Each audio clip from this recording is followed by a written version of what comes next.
এবার রাজধানীর বাড়িধারায় কূটনৈতিক পাড়ায় এটিএম বুথে নিরাপত্তা কর্মীকে কুপিয়ে হত্যা করেছে এক দুর্বৃত্ত। আমি নিজের ছেলের সম্বন্ধে প্রশ্ন করা ভালো বলতেছি যে আমার ছেলে।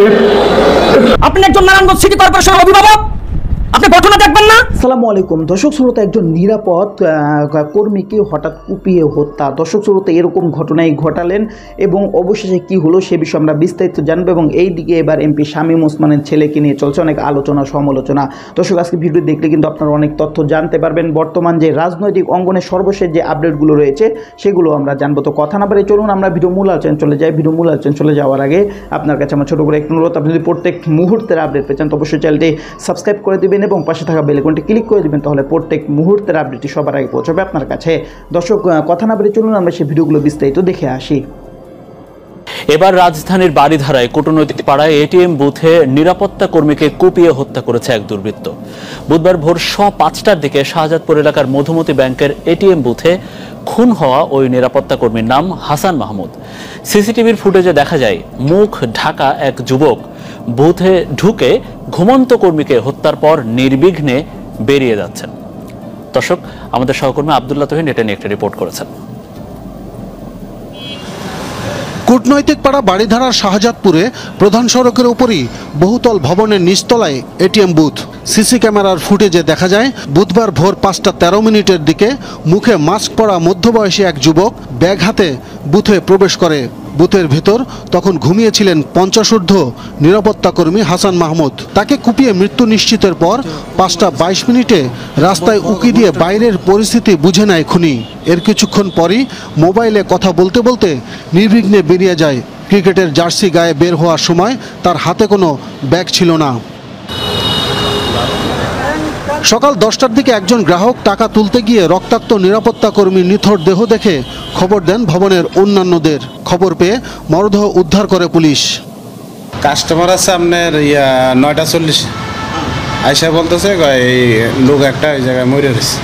ব্যস্ততম এই প্রধান সড়কের পাশের ভবনে হলেও এটিএম বুথটি অনেকটা লোকচক্ষুর আড়ালেই বলা যায়, কারণ এখানে ভবনের ভেতরে যেখানে এই বুথের সামনেই এখানে সিকিউরিটি গার্ড এখানে উনি ঘুমিয়েছিলেন। ধারণা করা হচ্ছে যারা এখানে টাকা চুরি বা ডাকাতির চেষ্টা করতে এসেছিল তাদেরকে বাধা দেওয়ার কারণেই তাকে কুপিয়ে হত্যা করা হয়েছে। এটিএম বুথের নিরাপত্তা নিয়ে স্থানীয়রা প্রশ্ন তুলেছেন। ঘটনাস্থলের খুব কাছেই গুরুত্বপূর্ণ কয়েকটি দূতাবাস, সার্বক্ষণিক পুলিশের কয়েক স্তরের নিরাপত্তা। তারপরও এমন খুনের ঘটনায় শঙ্কিত সাধারণ মানুষ। সমস্ত জায়গায় অস্ত্র ছাড়া গার্ড দেওয়া তো ঠিক না, কারণ এই জায়গায় যে হলো টাকার জায়গা, টাকা তো সবারই প্রয়োজন না, এই জন্য টাকার জন্য মানুষ অনেক কিছু করতে পারে। একটা মানুষকে ঈদের দিন রাত্রেবেলা এটা মারাটা, তার তো ফ্যামিলি আছে, একটা তার বাচ্চা কাচ্চা আছে, তো এই যে একটা নির্মম হত্যাকাণ্ড, এটা সুষ্ঠু তদন্ত এবং বিচার চাই। আমার বড় ভাই, আমার ভাতিজা আমার চাঁদপুর থেকে ফোন দিয়ে বলছে যে গুলশান থানা থেকে ফোন দিছে আব্বুরা নাকি মেরে ফেলাইছে। আমরা চাই যে যারা হত্যাকাণ্ড ঘটিয়েছে সিসিটিভির ফুটেজ দেখে এটা যেন সুষ্ঠুভাবে তদন্ত করে এটার সঠিক বিচার চাই। 24 ঘন্টা চালু থাকা বুথের সিসি ক্যামেরার নিরাপত্তা সার্বক্ষণিক মনিটরিং করার কথা ব্যাংক কর্তৃপক্ষের, কিন্তু এত সময় ধরে খুনি হত্যার পর মেশিন ভেঙে টাকা লুটের চেষ্টা করলেও তা কারো নজরে আসেনি। আমরা আপনাদের সাথে কোনো রকমই কথা বলতে পারবো না, আপনাদেরকে পুলিশের দাবি ভেন্ডর মেশিন ভাঙার চেষ্টা করলেও সফল হয়নি খুনি। তবে কূটনৈতিক এলাকায় নিরাপত্তার কোনো ঘাটতি নেই বলেও দাবি গুলশান বিভাগের এই ডিসির। প্রাথমিকভাবে আমাদের মনে হচ্ছে যে সে এটিএম বুথ থেকে টাকা নেওয়ার জন্য এসেছিলেন এবং ভিতরে আমরা যে দেখতে পাই যে এটিএম বুথটা ভাঙার চেষ্টা করা হয়েছে, কিন্তু আসলে তিনি সফল হন নাই। দেখেন এখানে একেবারে সিকিউরিটি একটা এরিয়া, ঠিক আছে, মানে সিকিউরিটি একটা বিল্ডিং, তার সামনে পর্যাপ্ত নিরাপত্তা ব্যবস্থা আছে, সিসিটিভি আছে, সবই আছে। এখানে এটিএম বুথের যিনি সিকিউরিটি আছেন তার তো ঘুমানোর কথা না। একটি ঘটনা দিয়ে সব বিচার করা যাবে না, আমরা কিন্তু যথেষ্ট অ্যালার্ট আছি। সিসি ক্যামেরার ফুটেজে একজন দুর্বৃত্তকে বুথে ঢুকতে দেখা গেলেও আশপাশে তার আরও সহযোগী থাকতে পারে বলেও ধারণা পুলিশের।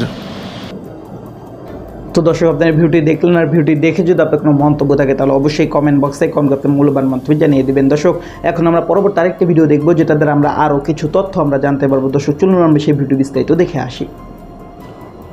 ওর জীবনের প্রথম ইনকাম অ্যাজ এ লয়ার লয়াররা এই খোকন সাহেব, বাসুদুল্লাহ সাহেব সবাই মিলে ওরে 2 লাখ টাকা দিচ্ছে কেস জিতার পরে। 2 লাখ টাকা কোর্টের সামনে অনেকগুলি গরিব মানুষ বসা, এর মধ্যে 2টা পঙ্গু, হাত পা নাই। আমি তো কোর্টে দিচ্ছি 50,000, 50,000, 1 লাখ, আর বাকি টাকা সবটাই ভাগ করে দিয়ে এসে বসছি। এটাই বড় পাওয়া। আমরা দিতে আসছি, নারায়ণগঞ্জে অনেকের মতো খাইতে আসি নাই। আমার বাবাও দিয়ে গেছে, দাদাও দিয়ে গেছে, আমরাও দিতে আসছি, দিতে চাই।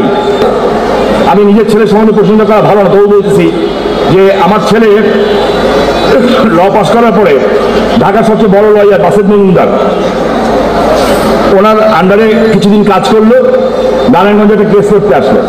ওরাও বলে গেছিল, রাফেল রিয়াদ ওরা সবাই গেছিল, যে ও ভাই গেছে, বন্ধু গেছে, ওরাও গেছে। তো যাই হোক, আমার বন্ধু খোকন শাহ, আমার বন্ধু বাদল, ওরাও ছিল কোর্টে। কার কেস জানি, মন্ত্রী কেস না কার কেস লড়তে গেছিল, কার জানি একটা কেস করতে গেছিল। সে কেস করতে যাওয়ার পরে তো যাই হোক, এত টাকা পাওয়ার কথা না, কিন্তু সবাই মিলে লয়াররা, এই খোকন শাহ, বাসুদুল্লাহ সাহেব সবাই মিলে ওরে 2 লাখ টাকা দিচ্ছে কেস জিতার পরে। 2 লাখ টাকা। 2 লাখ টাকা দেখার পরে আমাকে ফোন করে বললো ওর মাকে যে আমাকে 2 লাখ টাকা পেয়েছি ওকালতি করে। ওর জীবনের প্রথম ইনকাম অ্যাজ এ লয়ার। আমার বউ মনে মনে সব মারা যেমন আশা করে, ও মনে মনে খুব আশা করলো যে আমার জন্য আমার ছেলে এটা নিয়ে আসবে, এটা নিয়ে আসবে। তখন ওর বিয়ে হয়নি। আমি বললাম তোমার ছেলে কিচ্ছু নিয়ে আসবে না। বলে কেন নিয়ে আসবে না? আমার যদি আমি যদি ওকে চিনে থাকি, তাহলে ও 1 টাকাও নিয়ে আসবে না তোমার জন্য, কোনো জিনিস কিনে আনবে না। খেপে গেছে আমার উপরে, কেন নিয়ে আসবে না? আমি তো আমার রক্ত চিনি, আমার বউরও রক্ত, আমারও রক্ত, আমার বংশ, সো আমি চিনি। এবং আমি দেখলাম আসার পরে ও খালি হাতে আসছে। ওর মা বললো, তুই 2 লাখ টাকা বলে আমি কিচ্ছু আনি না, তুই এত কিপটা? আর কি করছো টাকা? আব্বু, ও আমার আব্বু বলে যে যখন বেরোলাম 2 লাখ টাকা দেখলাম কোর্টের সামনে অনেকগুলি গরিব মানুষ বসা, এর মধ্যে 2টা পঙ্গু, হাত পা নাই। আমি তো কোর্টে দিচ্ছি 50,000, 50,000, 1 লাখ, আর বাকি টাকা সবটাই ভাগ করে দিয়ে এসে বসছি। আমি আমার ওয়াইফকে জিজ্ঞেস করলাম কোনটা ভালো হয়েছে, তোমার জন্য কিছু আনা না এইটা? আমি দেখলাম আমার স্ত্রী তাকে জড়ায় ধরে কপালে চুমু দিল, কারণ আমাদের কাছে এইটাই বড় পাওয়া। আমরা দিতে আসছি, নারায়ণগঞ্জে অনেকের মতো খাইতে আসি নাই। আমার বাবাও দিয়ে গেছে, দাদাও দিয়ে গেছে, আমরাও দিতে আসছি, দিতে চাই। আমার স্ত্রীকে দেখছি এই যে করোনার সময় কিংবা যে কোনো সময় মানুষটি যখন একটা অসুখ বিসুখ হয়েছে, বিশ্বাস করেন পাগলের মতো হয়ে গেছে, উন্মাদের মতো সারা রাত জেগা। তো দর্শক, আপনারা সম্পূর্ণ ভিডিও দেখলেন। আর সম্পূর্ণ ভিডিও দেখে যদি আপনার কোনো মন্তব্য থাকে তাহলে অবশ্যই কমেন্ট বক্সে কমেন্ট আপনার মূল্যবান মন্তব্য জানিয়ে দেবেন। দর্শক, কথা বলতে বলতে আমরা ভিডিও শেষ পেয়ে চলে এসেছি। ভিডিওটি শেষ করার আগে আপনার কাছে আবার অনুরোধ করছি, আপনি প্রত্যেক মুহূর্তের আপডেট পেয়ে চান তো অবশ্যই চ্যানেলটি সাবস্ক্রাইব করে দেবেন এবং পাশে থাকা বেল আইকনটি ক্লিক করে দেবেন, তাহলে প্রত্যেক মুহূর্তের আপডেটটি সবার আগে পৌঁছাবে আপনার কাছে। তো সব ভিডিওটি শেষ করে সবাই ভালো থাকবেন, সুস্থ থাকবেন, আল্লাহ হাফেজ।